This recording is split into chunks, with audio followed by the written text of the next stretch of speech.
आज हम पढ़ेंगे political honours understanding political theory का सेकंड चैप्टर यानी सेकंड यूनिट पढ़ेंगे। इस चैप्टर राजनीतिक सिद्धांत और उसके उपागम इस चैप्टर का नाम है। इसमें हम देखेंगे राजनीतिक सिद्धांत होता क्या है, राजनीति पहले सिद्धांत के बारे में देखेंगे, फिर राजनीतिक सिद्धांत देखेंगे। पिछले अध्याय में हमने राजनीति क्या होती है उसे पढ़ा है। अगर आपने पिछला वीडियो आपने मेरा देखा होगा तो उसमें विस्तार पूर्वक मैंने राजनीति के बारे में बताया है। आपको राजनीति की नॉलेज हो गई हो, इस वीडियो को देखने से पहले आप मेरी पहली वीडियो ज़रूर देखें जिससे आपको राजनीति के बारे में पता चल जाए, तभी आपको सेकंड चैप्टर समझ में आएगा।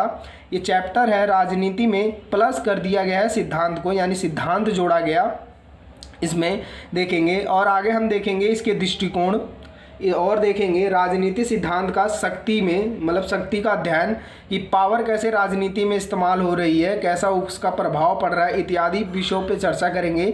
ये वीडियो दो भागों में बटेगी, दो भागों में आएगी। पहले भाग में हम देखेंगे राजनीति क्या होती है, राजनीतिक सिद्धांत क्या होता है, उसके बाद उसके दृष्टिकोण और शक्ति का प्रयोग, राजनीति के समझ के लिए शक्ति का क्या उपयोग होता है पे भी चर्चा करेंगे। स्टार्ट करते हैं। सिद्धांत पहले आप समझ लें।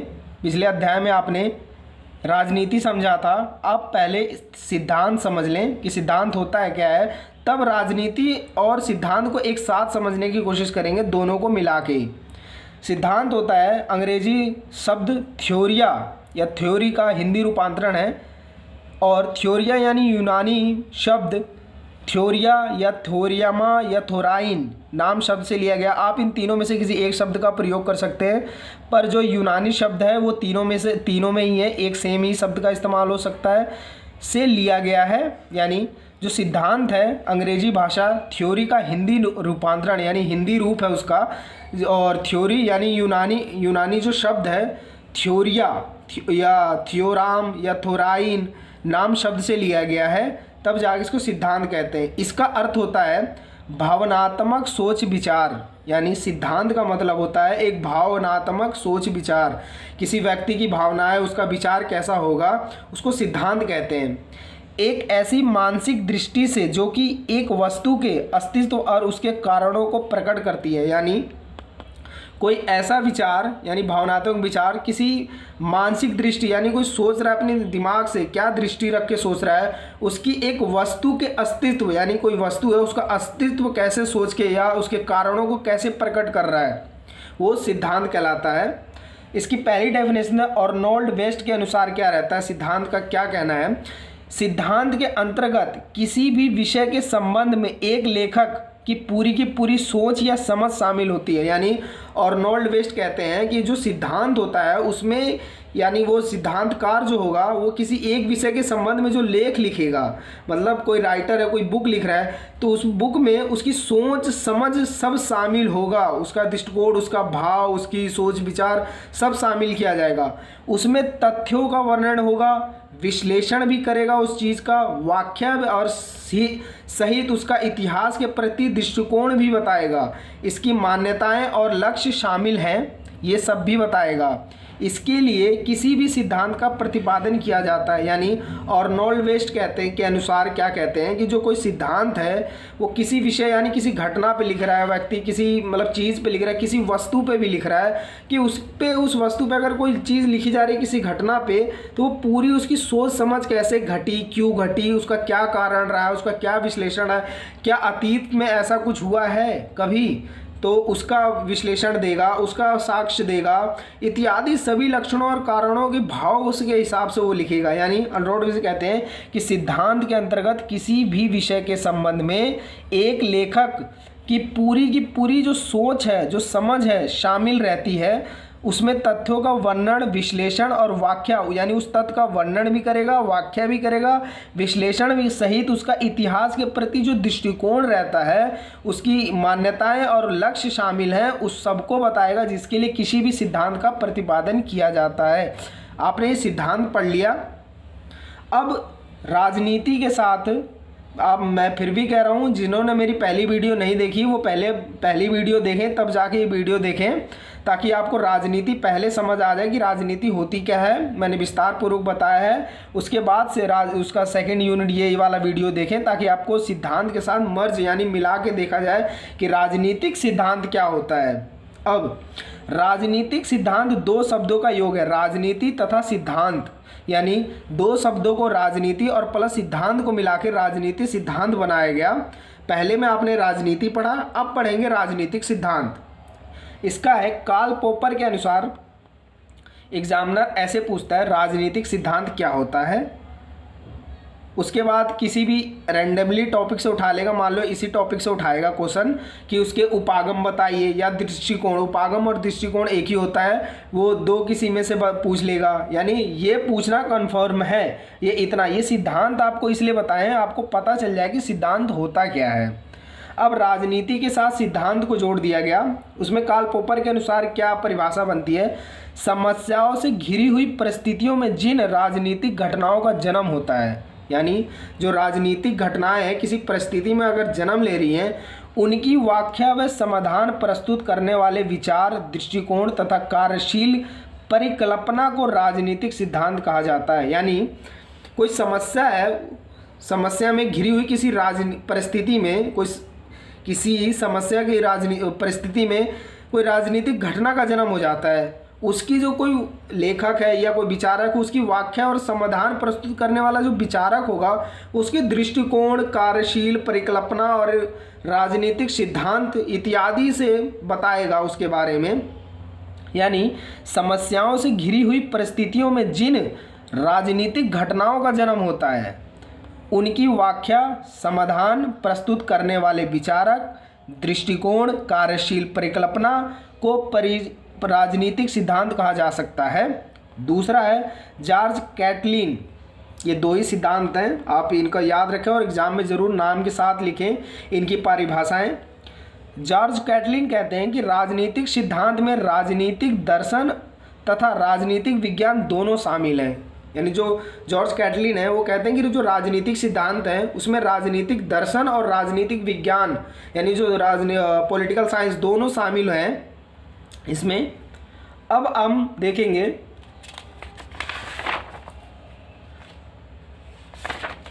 राजनीतिक सिद्धांत के उपागम। ये 4 उपागम हैं, हम इसमें सिर्फ 2 उपागम का वर्णन करेंगे, इसमें 2 उपागम देखेंगे, बाकी 2 हम नेक्स्ट वीडियो में देखेंगे। ताकि आपको, इसलिए ये छोटी छोटी वीडियो इसलिए बनाता हूँ ताकि आपको इजी से समझाया जा सके। मैं 2-2 घंटे की भी वीडियो बना सकता हूँ बैठ के, मेरे लिए कोई बड़ी बात नहीं है। लेकिन आपको समझ ही ना आए उस चैप्टर के बारे में, क्या कैसे क्वेश्चन पूछेगा, तो मेरे वीडियो बनाने का कोई फ़ायदा नहीं है। अगर ये वीडियो आपको अच्छी लगे तो प्लीज़ मेरे चैनल को सब्सक्राइब करें, वीडियो को लाइक करें और कमेंट भी साथ में लिखें कि आपको ये वीडियो कैसी लगी।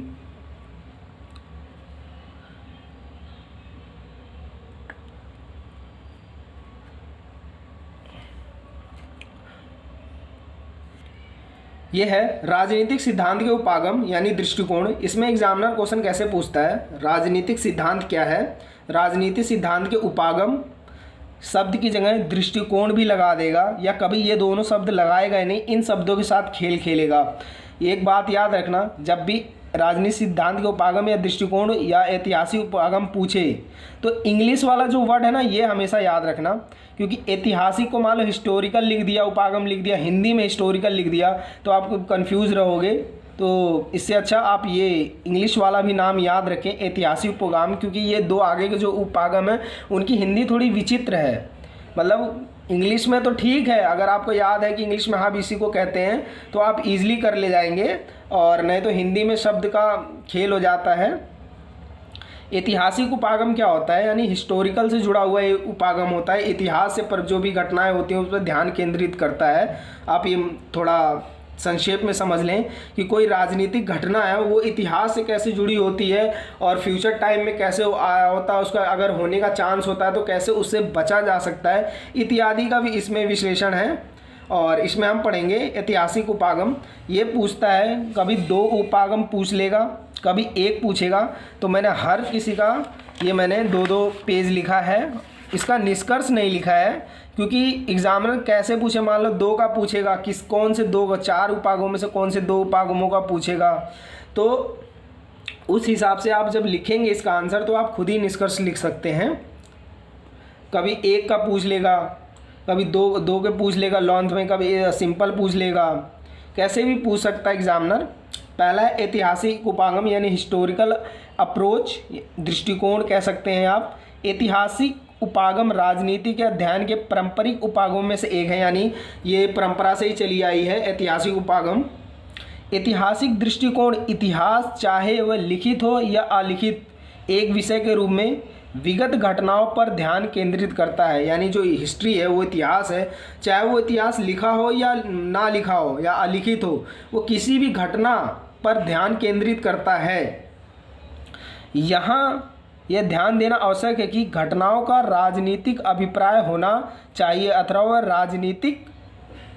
राजनीतिक अभिप्राय होना चाहिए अथवा रूप से महत्वपूर्ण होनी चाहिए। यानी जो घटना है वो ऐसी वैसी घटना नहीं चाहिए, मतलब रैंडमली किसी भी घटना को उठा लो, नहीं, वो घटना भी इसमें उठेगी तो वो राजनीतिक होनी चाहिए और कोई घटना नहीं उठाई जा सकती, तब इस उपागम से उसका परिकल्पना की जा सकती है। ये घटनाएं वह श्रेष्ठ आधार प्रदान करती हैं जिन पर राजनीतिक विज्ञान की परिकल्पनाओं और सिद्धांतों का निर्माण होता है। यानी ऐसी राजनीतिक घटना जिस पे वो विचारक है, कोई जो पॉलिटिकल राजनीतिक, वो अपनी परिकल्पना और सिद्धांत दे सकें।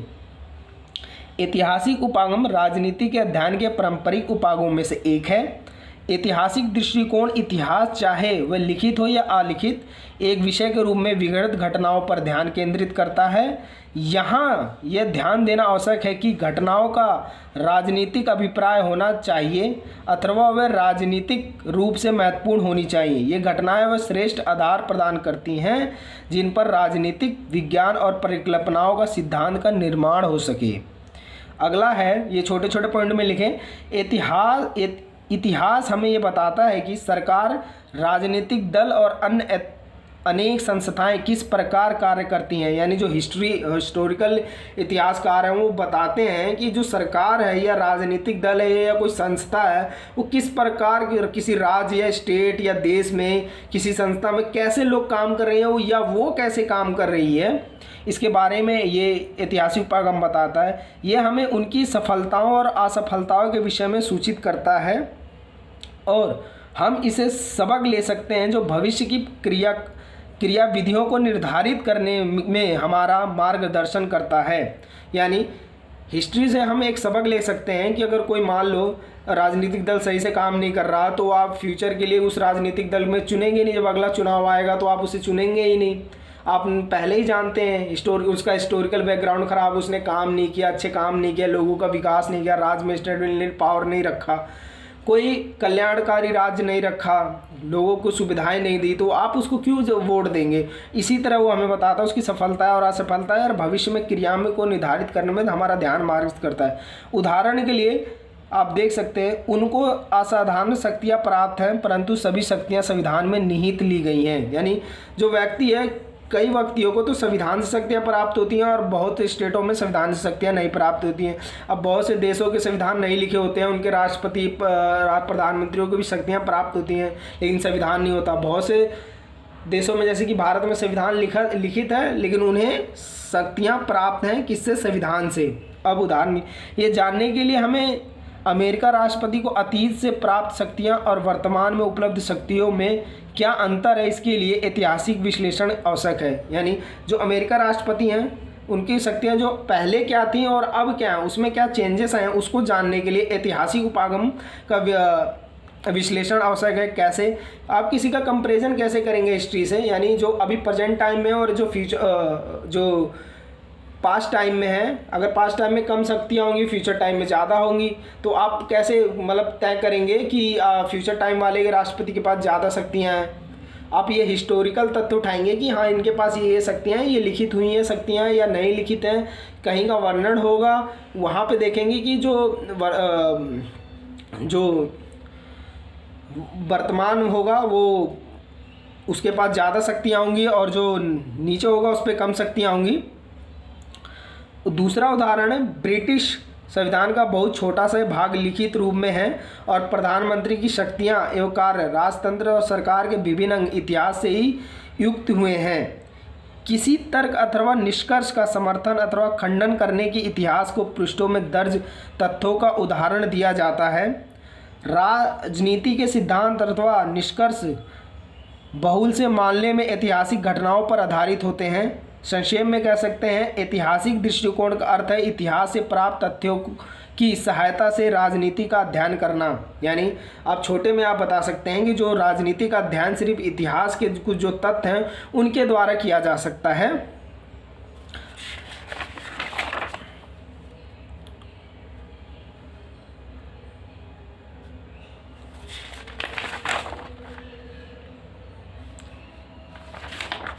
अब है इतिहास मात्र विगत घटनाओं और उपलब्धियों का अभिलेख नहीं है, इतिहासकारों द्वारा की गई व्याख्यान, टिप्पणियों, सिद्धांतों का स्पष्टीकरण भी है। यानी जो हिस्ट्री है उसकी जो घटनाएं हैं या उपलब्धियां हैं वो अभिलेख में अपितु इतिहासकारों द्वारा की गई व्याख्या, सिद्धांतों का स्पष्टीकरण भी है। वह घटनाओं को कालक्रमिक यानी कालानुक्रमिक रूप से भी व्यवस्थित रखते हैं, यानी जो डेट वाइज रखते हैं उन्हें। इन सभी को राजनीतिक वैज्ञानिक के लिए उचित सामग्री माना जाता है। यानी किन्हें अभिलेख, उपलब्धियां जो हैं, किताबें लिखी हैं इतिहासकारों ने और उनसे भी लिखी हुई पांडुलिपियां, उनको इतिहासकारों द्वारा की गई तुलनाएं और निष्कर्ष प्राय राजनीति के सिद्धांत पर पर्याप्त प्रकाश डालते हैं। जो इतिहासकार हैं वो लिखते हैं और बताते हैं, जो तुलना करते हैं, उनके निष्कर्ष निकालते हैं और राजनीतिक सिद्धांत में पर्याप्त प्रकाश डालते हैं। अब राजनीतिक दर्शन के दो महान व्यक्तियों उल्लेखनीय रूप से इतिहासकार पर निर्भर थे। कौन? कार्ल मार्क्स और फ्रेडरिक हीगल। ये दो ऐसे व्यक्ति थे, मतलब विचारक थे, कार्ल मार्क्स और फ्रेडरिक, जो इतिहास के उल्लेखनीय रूप से निर्भर थे। फर्स्ट, मार्क्स के वर्ग संघर्ष के सिद्धांत और श्रमिक वर्ग की बढ़ती दरिद्रता का ऐतिहासिक आंकड़ों द्वारा ही मजबूती मिलती है। आप ये कार्ल मार्क्स वर्ग संघर्ष सिद्धांत और श्रमिक वर्ग बढ़ती श्रमिक वर्ग है, ये आप तीसरे या चौथे यूनिट में आप पढ़ेंगे विस्तार से।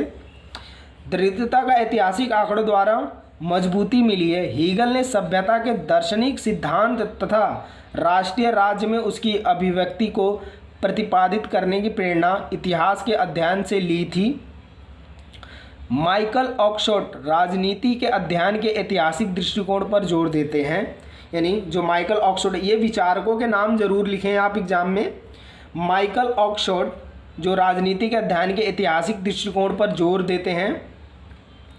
सबसे पहले इस उपागम का रॉबर्ट बेलेकी, यानी जो इस उपागम को किसने प्रतिपादित किया है, जो सबसे पहले लिखा था ऐतिहासिक जो हिस्टोरिकल अप्रोचेस हैं उनको, रॉबर्ट बेलेकी के 2 वॉल्यूम, यानी जो इनकी बुक है 2 volume history of political literature from the earliest time 1855 से आया है। यानी जो इनकी बुक है 2 वॉल्यूम, यानी वॉल्यूम 2 है जो इनकी history of political literature from the earliest time में, जो 1855 में लिखी गई। उसमें वो लिखते हैं यहाँ ऐतिहासिक अध्ययन पर जोर दिया है क्योंकि अतीत से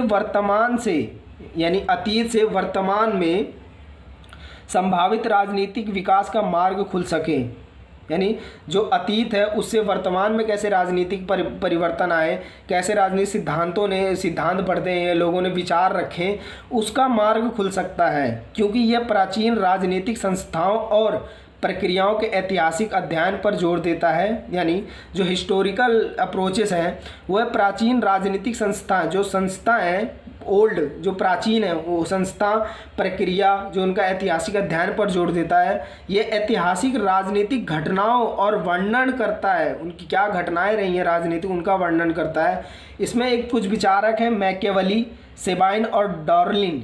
इन सभी का मानना था कि राजनीति और इतिहास आपस में जुड़े हुए हैं। यानी जो ये 3 विचारक हैं ये मानते हैं कि जो राजनीति है और इतिहास है ये आपस में जुड़े हुए हैं, इसलिए राजनीति के अध्ययन के लिए एक ऐतिहासिक परिप्रेक्ष्य होना चाहिए। यानी ये कहते हैं कि जो पॉलिटी है, जो राजनीति है, उसके अध्ययन के लिए ऐतिहासिक परिप्रेक्ष्य होना बहुत ज़रूरी है।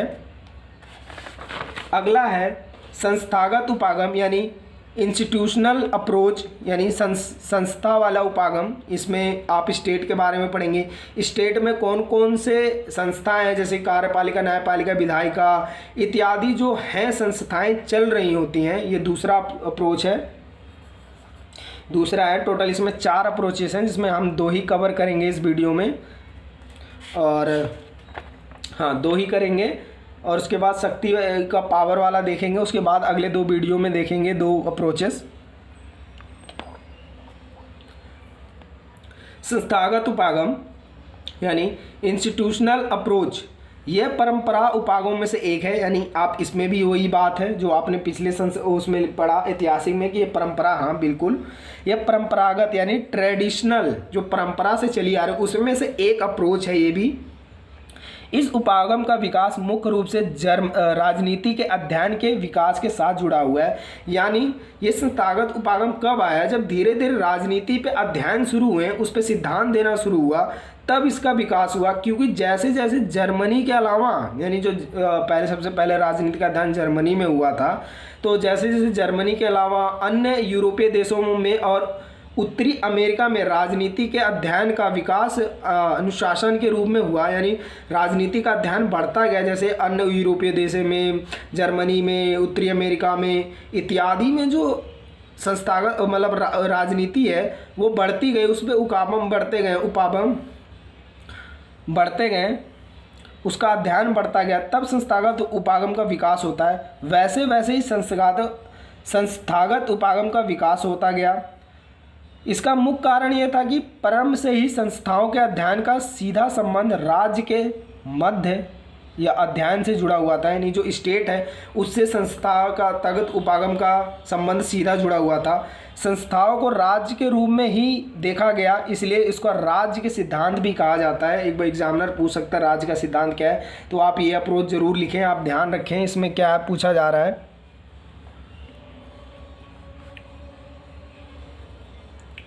इसमें स्टेट में जितनी संस्थाएं उसके बारे में हम पढ़ेंगे।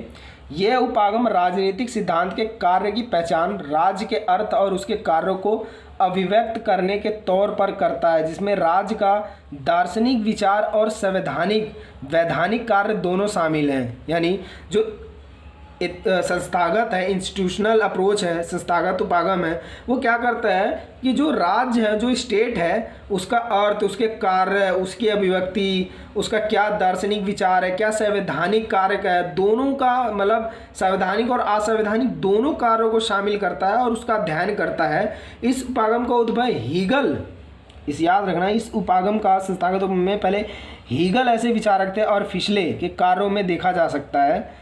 यानी जो हीगल हैं और फिशले, ये 2 विचारक हैं जिनके कार्यों में देखा जा सकता है ये, जिनका मानना है कि अगर राजनीति को जानना है तो राज्य को जानो, और राज्य को जानने के लिए उसके भीतरी आदर्शों को भी जानना है। यानी हीगल और फिशे क्या कहते हैं कि अगर आपको राजनीति को जानना है ना, तो पहले राज्य को जान लो, और राज्य को जानने के लिए उसके भीतर के आदर्शों को भी जान लो कि उसके अंदर क्या है, क्या कैसे कंडीशन है, क्या रूल चल रहे हैं, उन सबको जानो। अब विसेंट के अनुसार, एक लेखक हैं जो विसेंट हैं, विसेंट के अनुसार इस उपागम का विकास मुख्य जर्मनी, ब्रिटेन और उत्तरी अमेरिका में इसलिए हुआ क्योंकि वहाँ पर संवैधानिक अध्ययन को बढ़ावा दिया गया। यानी संवैधानिक अध्ययन यानी राजनीतिक अध्ययन को ज़्यादा विकसित किया गया, वहाँ बढ़ावा दे रहे थे कि आप राजनीति में कहाँ तक अपना खोज कर सकते हैं, कहाँ तक सिद्धांत दे सकते हैं, जो राजनीतिक संस्थाओं से सरोकार रखता था। इस उपागम का केंद्र बिंदु मुख्यतः राज्य है, यानी स्टेट है। यह राज्य के ऐतिहासिक, संवैधानिक, दार्शनिक उपागम के रूप में देखा जा सकता है। इस उपागम में शामिल विचारक हैं, इसमें कुछ और विचारक हैं जो शामिल हैं, L.T. Hobhouse, Max Weber, Leo Duguit, Emile Durkheim, R.M. John वर्सिंग, चार्ल्स मेरियम, वुडरो विल्सन इत्यादि। इन विचारकों के नाम लिखेंगे तो एग्जामिनर पे अच्छा इम्पैक्ट पड़ता है और अच्छे मार्क्स मिलने के चांस होते हैं इसमें। अब आपके ध्यान में इस उपागम के राज्य पर इतना ध्यान क्यों दिया गया, आपने सोचा है ये बात? आप ये सोच रहे होंगे, आपके दिमाग में सवाल और होगा कि इस उपागम में सिर्फ राज्य के बारे में ही क्यों बताया गया, क्यों ध्यान दिया गया है? कि आप राज्य पे इसका क्यों रखा गया इंस्टीट्यूशनल अप्रोच का? इसका मुख्य कारण है राष्ट्रवाद में वृद्धि होना, यानी जो स्टेट में राष्ट्रवाद है, उसके राष्ट्रवाद की भावना है, उसमें वृद्धि होना। क्योंकि 19वीं और 20वीं सदी में सभी का ध्यान राज्य के विचार पर था और इस दौरान यूरोप में राज्य निर्माण चल रहा था। उत्तरी अमेरिका, ब्रिटेन में राजनीति के अध्ययन के लिए राज्य पर ही ध्यान था। ऐसा इसलिए क्योंकि यहाँ पर राज्य का संबंध सीधे सीधे राजनीति के अनुशासन से जुड़ा हुआ था। ऐसा इसलिए क्योंकि अध्ययन का मुख्य स्रोत राज्य है। आप याद रखना, इसमें अप्रोच में लिखते स्टेट शब्द हमेशा याद रखना। इंस्टीट्यूशनल यानी संस्थागत में स्टेट शब्द का सबसे ज़्यादा इस्तेमाल है, इस पे ही आपको विचार पे लिखने हैं। क्योंकि इसका मानना है कि राजनीतिक भाषा के शब्द पोलिस से आया है, यानी जो राजनीति है ग्रीक भाषा के शब्द पोलिस से आता है, जिसका मतलब होता है नगर या राज्य। अरस्तु ने राजनीतिक विषय का विकास तक ही किया था जब वह राज्य के विज्ञान पर काम कर रहे थे। यानी जो अरस्तु एक विचारक है, ये अरस्तु एक विचारक है, एक लेखक विचारक है। वेस्टर्न पॉलिटिकल थॉट में हम ये पढ़ते हैं, जो वेस्टर्न पॉलिटिकल थॉट के एक विचारक हैं, उन्होंने राजनीतिक विषय का विकास तभी किया था जब वो राज्य के विज्ञान पर काम कर रहे थे। अगला है पॉइंट, राजनीति के अध्ययन की संस्थात्मक पद्धति इसकी कानूनी पद्धति के साथ निकट से जुड़ी है। इसमें आज भी विस्तृत रूप से अपनाया जाता है, यानी लॉ के साथ जो लॉ पद्धति है यानी कानून पद्धति है वो इस संस्थात्मक पद्धति से के साथ जुड़ी हुई है। इसके अंतर्गत राज्य की विभिन्न संस्थाओं जैसे विधानमंडल, कार्यपालिका, न्यायपालिका, प्रशासनिक सेवा, स्थानीय शासन इत्यादि के संगठन और कार्यविधि पर विचार करते हैं और इनमें आवश्यकता सुधार के उपाय सुझाते हैं। यानी जो संस्थागत उपागम है वो स्टेट के अंदर जो कार्यपालिका है, न्यायपालिका है, जो प्रशासनिक सेवा है, प्रशासनिक शासन है, जो स्थानीय शासन है इत्यादि में उसको कार्यविधियों पर विचार करता है। उसमें आवश्यकता अनुसार क्या सुधार किए जाते हैं, फ्यूचर में क्या सुधार हो सकते हैं या फ्यूचर में क्या सुधार लाए जा सकते हैं या तत्कालीन समय में क्या सुधार होने चाहिए इत्यादि पर वो सुझाव भी देता है। और राज्य की संस्थाओं के अध्ययन और विवरण से राजनीति की समझने में सहायता मिलती है, अतः इसका अपना ही एक अलग महत्व रहता है। प्रस्तुत संदर्भ में बॉर्डन ब्रिक्स की पुस्तक रिफॉर्म ऑफ पार्लियामेंट एक ब्रिटिश उदाहरण हमारे सामने रखती है। बैली और सैमुअल की एक कृति कांग्रेस एट वर्क में अमेरिकी उदाहरण प्रस्तुत करती है। इसमें जो इंस्टीट्यूशनल अप्रोच है यानी संस्थागत जो अप्रोच है ये दो बुकों में के ऊपर लिखा हुआ है कि जो ब्रिटिश जो रूल था वो कैसे चलता था, कैसे संस्था चलाती थी उस पर, और जो अमेरिका में जो कैसे संस्था रूल रेगुलेशन होते थे वो कांग्रेस एट वर्क में बताया गया है। इसमें निष्पक्ष राजनीतिक संस्थाओं के संगठन, उसके कार्यप्रणाली का वर्णन देखने के बाद ये सुझाव दिया गया कि इनकी संभावित त्रुटियों को कैसे दूर किया जाए और इनकी कार्यकुशलता कैसे बढ़ाई जाए।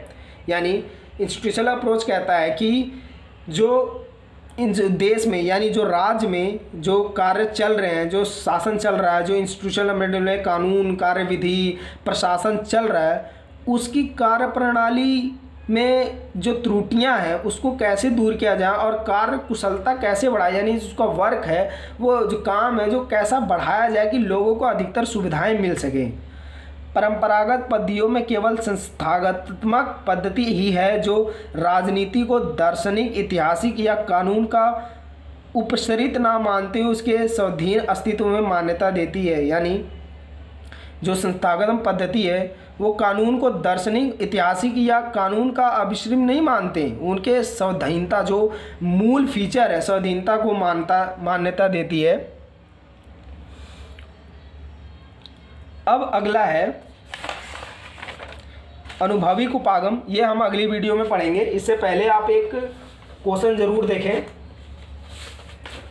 ये बहुत छुपा हुआ 2 चैप्टरों के बीच में से बना हुआ क्वेश्चन है। इसका पहले निष्कर्ष देख लें, आगे का उपागम हम अगली वीडियो में कवर करेंगे।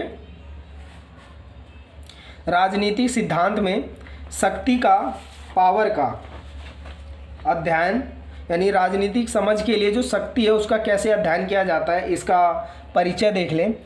सामान्य शब्दों में राजनीति का तात्पर्य निर्णय लेने की प्रक्रिया से है। यानी जो राजनीति है वो निर्णय लेने की प्रक्रिया से संबंध रखती है। उसका क्या तात्पर्य है, वो राजनीतिक प्रक्रिया से है, निर्णय लेने की प्रक्रिया सार्वभौमिक है। यानी निर्णय कैसे कोई ले सकता है, वो पावर से ले सकता है, शक्ति से ले सकता है। जिसके पास शक्ति होगी वो अधिक निर्णय ले सकता है। प्राचीन समय में क्या होता था, जो राजा होते थे उन पर अधिकतर शक्ति होती थी, वो अपने निर्णय खुद ही लेते थे और कुछ ही लोग उनको संक्षेप में रोक सकते थे कि जैसे कि मंत्री और राजशाही के जो परिवार के होते थे, राजा के परिवार के, वही लोग बता सकते कि नहीं ये गलत है, ये सही है। और अभी में जो प्रधानमंत्री राष्ट्रपति हैं जो वर्तमान में, वो उन पे सब अधिक शक्तियाँ हैं, मंत्रिमंडल पे अधिक शक्तियाँ हैं। वो कैसे पावर इस्तेमाल करते हैं, वो कैसे निर्णय लेते हैं, उस पर जीन ब्लाउंडल के अनुसार राजनीति एक सार्वभौमिक प्रक्रिया है। यानी जो राजनीति है, राजनीति सिद्धांत है, वो एक सार्वभौमिक प्रक्रिया है। इसकी उपस्थिति परिवार से लेकर अंतर्राष्ट्रीय मानवीय संगठनों तक पाई जाती है। यानी जो राजनीति है इसकी उपस्थिति कैसे, परिवार से लेकर अंतर्राष्ट्रीय लेवल पे आप राजनीति दे सकते हैं। यहाँ तक घरों की राजनीति भी दे सकते हैं। कहाँ तक राजनीति जा रही है इसकी सीमा कहीं नहीं लिखी है कि ये राजनीति कहाँ ख़त्म होगी। राजनीति कहीं से भी शुरू होकर कहीं पर भी ख़त्म नहीं होती। राज्य के क्षेत्र में 19वीं शताब्दी तक कुछ सीमित लोग ही इस प्रक्रिया के भागीदारी थे। उदाहरण के लिए जो राजतंत्र में केवल राजा और राजघराने के सदस्य और मंत्रीगण ही शामिल होते थे अपनी शक्ति का प्रयोग करके निर्णय लेने का राजनीति में, और कुलीन तंत्र में कुलीन वर्ग में। अब 19वीं शताब्दी में जब प्रजातंत्र का आगमन हुआ तो पश्चात विशेषकर 20वीं शताब्दी में सार्वभौम वैश्विक मताधिकार लागू जब 20वीं शताब्दी में होने लगा, इसके पश्चात क्या हुआ, राजनीति में सभी को भागीदारी प्राप्त होने लगी। यानी कि जो राजनीति में जो 18 साल के हो गए वोट देने के अधिकार हो गए, वो सभी मतलब जो 25 साल के हो गए, अपने एज वाइज जो सभी को राजनीति में भाग लेने का एक तरह से देखा जाए तो वर्चस्व मिल गया, मतलब भागीदारी प्राप्त हो गई उन्हें। अब देखेंगे इसमें, आपने इंट्रोडक्शन देख लिया, अब मेन बॉडी पार्ट्स देखेंगे कि राजनीति समझ के लिए शक्ति का अध्ययन क्या, पावर क्या, इस्तेमाल कैसे होती है। पहले आप 1-2 लाइन में आप शक्ति समझ लें कि शक्ति होती क्या है। शक्ति होने से हमारा क्या तात्पर्य है कि कोई व्यक्ति को या व्यक्तियों के व्यवहार को, यानी जो व्यक्ति है, मतलब कोई व्यक्ति है या उस व्यक्ति के व्यवहार को नियंत्रित करने में, विनियमित करने में या निर्देशित करने की क्षमता से शक्ति कहलाती है। यानी मान लो कोई व्यक्ति है, जैसे कि मैं हूँ, अब मेरे मम्मी पापा मेरे ऊपर रूल कर रहे हैं, उनका एक शक्ति पावर इस्तेमाल कर रहे हैं, मेरे व्यवहार को बदल कर रहे हैं। अगर मैं कोई कह रहा हूँ कि मैं ये काम करना चाहता हूँ, मेरे मम्मी पापा कह रहे हैं शक्ति से बोल दें, मतलब अपनी शक्तियों को शक्ति से बोल दें, गुस्से में बोल दें कि आपको ये काम नहीं करना है, तो उनका एक तरह से शक्ति हो गया। मेरे व्यवहार को प्रभावित कर रहे हैं, मुझको नियंत्रण कर रहे हैं। वो एक बच्चे को जैसे माँ बाप या ये सरकार कैसे जनता को नियंत्रण कर रही होती है अपने शक्ति द्वारा, वो शक्ति कहलाती है। यानी शक्ति होने से हमारा तात्पर्य है व्यक्ति को या व्यक्ति के व्यवहार को, उसका जो व्यवहार है को नियंत्रित करने, विनियमित करने या निर्देश, उस व्यवहार को निर्देश, व्यक्ति को निर्देश करने की क्षमता को शक्ति कहते हैं। शेरवुड के अनुसार शक्ति आदेश देने की क्षमता है। यानी जो शेरवुड हैं एक विचारक हैं, वो कहते हैं कि शक्ति जो है वो आदेश देने की क्षमता है। अब राजनीति में शक्ति से क्या तात्पर्य रहा है वो देखते हैं। राजनीति में शक्ति का क्या मतलब महत्व रहा है, उस शक्ति से है जिसके द्वारा शासकीय निर्णय लिए जाते हैं। यानी राजनीतिक शक्ति से तात्पर्य उस शक्ति से है जिसका द्वारा शासकीय निर्णय, यानी रूल वाले जो निर्णय होते हैं, रूल और रेगुलेशन वाले निर्णय होते हैं, उसको लिए जाते हैं, उन्हें लागू किया जाता है और उन्हें निर्णयों का उल्लंघन करने वाले को दंड दिए जाने का व्यवस्था दी जाती है। इन कार्यों के लिए राजनीतिक शक्तियाँ नागरिकों को प्रभावित करती हैं और उन्हें राजनीतिक शक्तियों के निर्णयों के अनुसार व्यवहार करने का अभ्यास बनाती हैं। यद्यपि उपरोक्त कार्य समाज में विद्यमान विभिन्न समुदायों के द्वारा सम्मान होते रखते हैं, परंतु राज्य इन समुदायों में सर्वाधिक सुगठित होने के कारण अपने निर्णयों को अधिक प्रभावपूर्ण ढंग से लागू करता है, क्योंकि उसके पास अपनी आज्ञाओं को मनवाने की शक्ति भी होती है। यद्यपि इन निर्णयों को राजनीतिक दल और दबाव समूह आदि संगठन भी प्रभावित करते हैं, यानी कहने का मतलब है जो राजनीतिक शक्ति है वो स्टेट में कैसे है, जो स्टेट है वो जो रूल और रेगुलेशन बनाता है अपने लोगों के लिए, उसको मनवाने के लिए, आज्ञा का पालन करवाने के लिए खुद पे एक पावर रखता है शक्ति कि आपको ये बात माननी है। इन निर्णयों को मतलब जो स्टेट अगर ज़बरदस्ती करता है, कोई अपने निर्णय को ज़बरदस्ती थोपता है जनता पे, या कोई शक्ति मतलब जब मैं रूल रेगुलेशन ज़बरदस्ती कर दूंगा, मैं आप पे थोपूंगा, कोई कानून ज़बरदस्ती कर, तो उस पर क्या प्रभाव डालते हैं जो राजनीतिक दल होते हैं, जो विपक्षी दल मान सकते हैं, जो विपक्षी दल होते हैं वो, या जो दबाव समूह होते हैं जो लोक कल्याणकारी कार्य करते हैं, यानी संगठन एक तरह से हम कह सकते हैं दबाव समूह को, इत्यादि संगठन भी उनको प्रभावित करते हैं कि आप ये गलत कर रहे हैं। एलन बॉल कहते हैं, एक विचारक ही हैं एलन बॉल, दूसरों के व्यवहार को शक्ति के प्रयोग का भय दिखाकर प्रभावित करने का सार्थक ही राजनीतिक शक्ति है। यानी किसी व्यक्ति को या किसी दूसरे व्यक्ति को, या एक व्यक्ति है दूसरे व्यक्ति को उसके व्यवहार को जो प्रभावित कर रहा है, वो दिखा रहा प्रभावित करने की सार्थकता को शक्ति कहते हैं।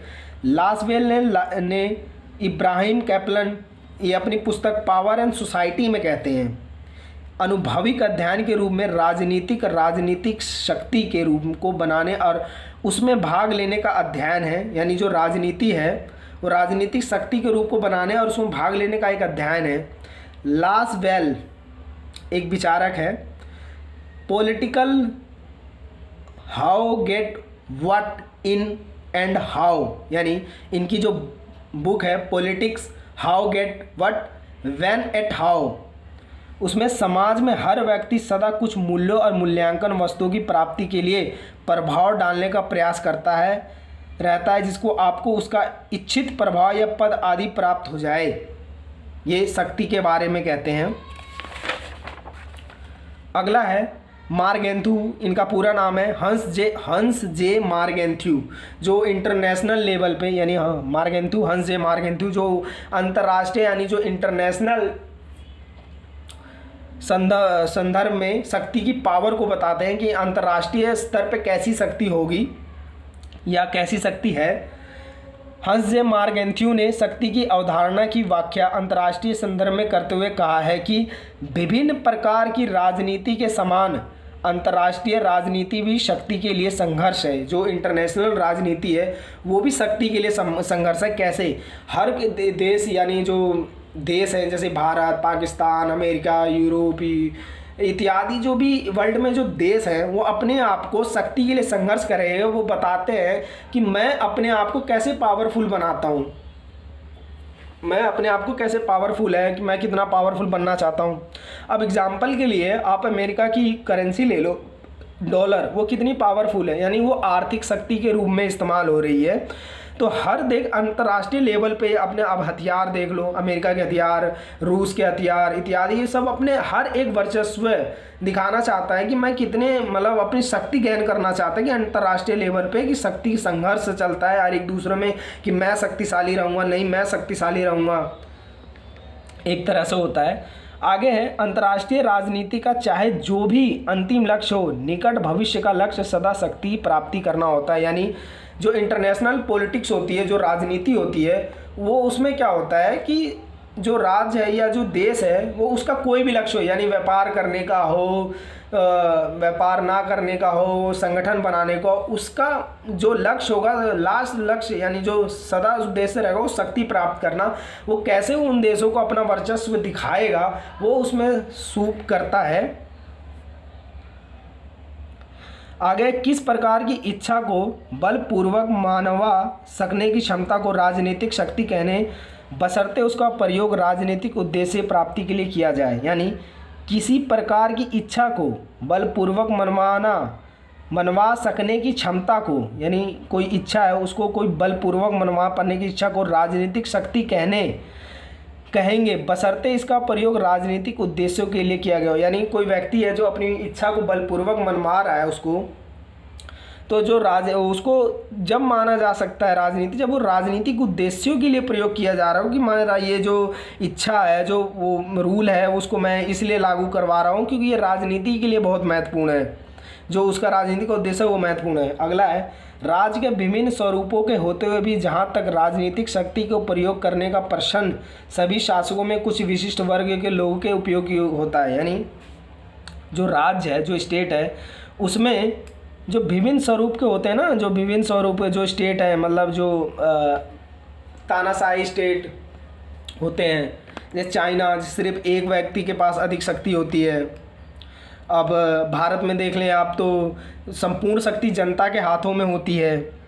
वैसे ही उसमें कह रहा है कि जो राज्य होते हैं विभिन्न स्वरूप के होते हैं, जहाँ तक राजनीतिक शक्ति के प्रयोग करने का प्रश्न है, सभी शासकों में कुछ विशिष्ट वर्ग के लोगों के ही शक्ति प्रयोग करते हैं। इनमें प्रशासनिक अधिकारी, कानून निर्माता, पुलिस, सेना, न्यायालय, राजनीतिक दल, दबाव समूह आदि शामिल होते हैं। यानी जो स्टेट में, जो स्टेट के अंदर जो संस्था है वो कैसे शक्ति प्रयोग करती है, जिसमें पुलिस, सेना, न्यायपालिका, राजनीतिक दल, दबाव समूह आदि जो शामिल होते हैं, वो कैसे अपने बात को, रूल और रेगुलेशन को जनता पे थोपते हैं, कैसे बताते हैं, कैसे दबाव डालते हैं, कैसे शक्ति का प्रयोग करते हैं, वो उसमें राष्ट्र मिनट बताया गया है। राजनीतिक शक्ति का प्रमाण उन लोगों को देखने को मिलता है जिनका सरकार के उपकरणों पर नियंत्रण है। यानी जो राजनीति है उसकी जो शक्ति का जो परिमाण मिलेगा वो उन लोगों को देखने को मिलता है जिनका सरकार के उपकरणों पर नियंत्रण है और अपने निश्चित और फैसलों को मनवाने की क्षमता रखते हैं। यानी जो पावरफुल लोग होते हैं, यानी जो सरकार के लेवल पे सबसे बड़े अधिकारी होते हैं,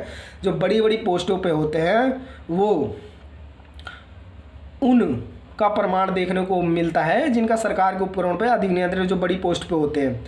अब उदाहरण प्रारंभ से ही राजनीतिक शक्ति के निरंकुश व केंद्रीकृत स्वरूप को संदेश और दृष्टि से देखता है। जो उदारवाद जो परम से ही है, मतलब जो उदारवाद दृष्टिकोण है, उदारवाद जो ये एक दृष्टिकोण है, विचार है, ये आगे उदारवाद हम पढ़ेंगे अगले चैप्टरों में, कुछ 2-3 चैप्टरों में, आगे के 3 चैप्टरों में शायद उदारवाद है, उसमें पढ़ेंगे। जो राजनीतिक शक्ति के निरंकुश और केंद्रीकृत स्वरूप को संदेह की दृष्टि से देख, जो उदारवाद वाले व्यक्ति, मतलब जो उदारवाद दृष्टिकोण है, वो क्या कहते हैं, जो शक्ति है उसको मतलब संदेह की दृष्टि से देखते हैं, उसे एक आवश्यक बुराई मानते हैं, अपनी शक्ति को एकदम बुराई मानते हैं। उनका मानना है कि जो परंपरागत उदारवाद ने उसको केवल पुलिस कार्य सौंपा है। यानी जो अगर शक्ति भी ये उदारवादी दृष्टिकोण दे रही है तो सिर्फ पुलिस शक्ति दे रही है। वो क्यों दे रही है? क्योंकि वो चाहे कि राजनीति केवल देश में शांति व्यवस्था बनाया जाए, झगड़ों को निपटारा, यानी पुलिस झगड़ा निपटा रही है, देश में शांति बनाए रखे,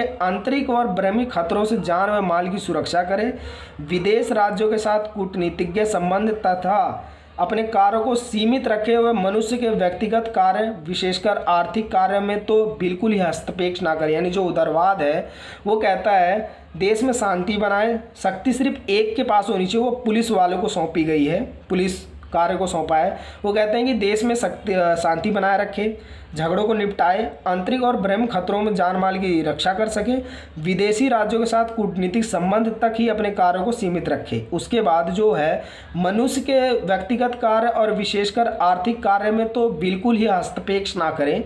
यानी जो मनुष्य के व्यक्तिगत पर्सनल जो कार्य होते हैं उसमें बिल्कुल हस्तक्षेप ना करें। ये उदारवादी दृष्टिकोण का मानना है शक्ति के ऊपर। वो चाहती है बिल्कुल वो व्यक्तिगत स्वतंत्र रहे, उन पर किसी चीज़ का दबाव ना डले।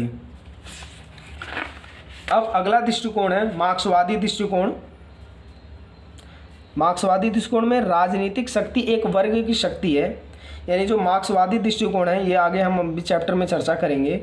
वो जो मार्क्सवादी दृष्टिकोण है ये कहती है कि जो शक्ति है एक वर्ग की शक्ति है। इसका इतिहास बात साक्षी है कि ये सदैव उस अल्पसंख्यक के नियंत्रण में ही रही है जिसका उत्पादन व वितरण के साधनों पर नियंत्रण रहता है, तथा वर्ग बहुत सुसंगठित होकर निरंकुशतापूर्वक समाज के बहुसंख्यक आर्थिक रूप से पीड़ित वर्ग पर लोग का नियम द्वारा शोषित करते हैं। यानी उनका जो कहना है कि जो बड़े लोग जो होते हैं, जो उत्पादन के साधनों पर जिनका वर्चस्व होता है, जो मालिक होते हैं और जो वर्कर होते हैं, उनमें बहुत ज़मीन आसमान का फ़र्क होता है। हम मालिक हमेशा वर्करों का शोषण, यानी जो नीचे तबके लोगों के होते हैं, काम करने वाले होते हैं, उनका शोषण करता है अपनी शक्ति के द्वारा, अपने प्रभाव के द्वारा। पूंजीवादी देशों में क्या होता है, पूंजीपति वर्ग अपने हितों की पूर्ति के लिए राजनीतिक शक्ति पर अपेक्ष रूप से प्रभाव डालता है और इस प्रकार उन देशों में नीति के निर्धारण व पदों पर वितरण पर आर्थिक शक्ति का प्रभाव स्थापित करता है। यानी जो पूंजीवादी देश होते हैं जैसे कि अमेरिका, एक पूंजीवादी देश है, वो क्या करेगा, अपनी पूंजीपति वर्ग अपने हितों की पूर्ति के लिए क्या करेगा, राजनीतिक शक्ति पर सापेक्ष रूप से प्रभाव डालता है वो, और उस प्रकार इन देशों में नीति और निर्धारण पदों पे जो वितरण होगा वो आर्थिक शक्ति का प्रभाव स्थापित करेगा, बोलेगा मैं सबसे ज़्यादा पावरफुल हूँ। और दूसरी ओर क्या होता है, जो साम्यवादी देश होते हैं, यानी दूसरी तरफ क्या, जो साम्यवादी देश होते हैं उसमें जो राजनीति होगी वो आर्थिक दोनों प्रकार की शक्ति का कुछ हाथों में केंद्रीकृत हो जाएगा। यानी जो साम्यवादी देश हैं उसमें जो राजनीति है और जो आर्थिक शक्ति है ना वो कुछ के हाथों में हो जाएगा, कुछ लोगों के हाथों में हो जाएगा। ये क्वेश्चन खत्म होता है, निष्कर्ष आप इसमें लिखेंगे। उपरोक्त विचारों के वर्णन से ज्ञात होता है कि जब कोई शक्ति किसी राजनीति या सामाजिक कल्याण के उद्देश्यों में प्रयोग किया जाए तथा उस व्यक्ति को हम राजनीतिक शक्ति कहते हैं। उदाहरण के लिए जो न्यायाधीश होता है, न्यायाधीश उसके द्वारा अपराधी को दंडित करने व निर्धारित को इज्जत के साथ बरी करने के आदेश में निहित होता है तथा प्रत्येक उन व्यक्तियों के कृत्यों में मौजूद होता है जिनका उद्देश्य राजनीतिक उद्देश्य और सार्वजनिक भलाई पूर्ति करना होता है। यानी जो न्यायाधीश होगा वो अपनी पावर का इस्तेमाल करके लोगों को सजा देगा, उसको बाइज्जत बरी करेगा इत्यादि। जो कार्य हैं वो समाज के लिए अगर इस्तेमाल होते हैं कोई कार्य तो राजनीतिक दृष्टिकोण में आते हैं।